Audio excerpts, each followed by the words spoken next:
One of the awesome things about Android is that people can customize it and make it perfect for exactly the customer they're targeting. That's one of the challenges we have at Google, is to design Android and make such a strong foundation that it will work for everybody and can still be customized. Will Google clamp down on customization? No, never. Okay. Tell us about your design philosophy at Google Android. Well, Android is simple, it's beautiful, and it's incredibly powerful. And that's always the focus of each release. With Ice Cream Sandwich, we revamped Android from top to bottom along those principles. So we made it 100% consistent, we made all of the features easy to find, all the buttons up front, got rid of all the confusing hidden stuff. We totally redesigned the typefaces and the graphic layouts, the grid, the colors, everything to be really bold and striking and attractive.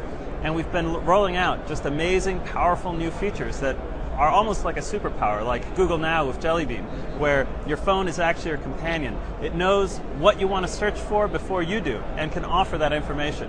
But what's your personal design philosophy? Because I've heard that you want to design sort of a world where you can interact with objects as if it was in the real world.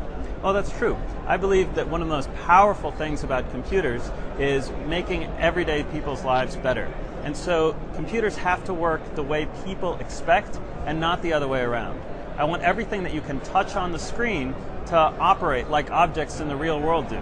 That doesn't mean they have to look like copies of objects in the real world, but they have to be tangible and physical and delightful. Can using a smartphone be an emotional experience? Oh, it absolutely can. And that's part of what I'm talking about, the tangibility. There's a big difference in the way you now glide through Android with sweeping gestures and pinching and swiping than in the old days where you used to be poking at your phone. If I were to start poking you, you wouldn't like it. But when you start stroking, it's a totally different message. Let's talk more about gestures. It's about swiping, it's about stroking, not hitting those buttons anymore. As Google Android develops, how will the gestures change? Well, right now, we only recognize a couple of fingers on screens that are small and always in the palm of your hand. In the future, we're going to look at the gestures of your entire body, your facial expressions, your arms, all of the fingers that you have, and you're going to have screens not just in the palm of your hand, but all around you. And a big picture philosophical question, if you will. More and more people are getting access to smartphones all over the world. So we're nearing like always-on connectivity, access to data on our person. As smartphone use becomes more ubiquitous, how should the design of the operating system be reconsidered? Well, one of the biggest challenges for us is designing a platform for humanity. We don't look at a single target market. We try to think of this as a gift we're giving to the world. And that's a big responsibility that we take very seriously. What do you want that gift to be? I want it to be computing power for everyone.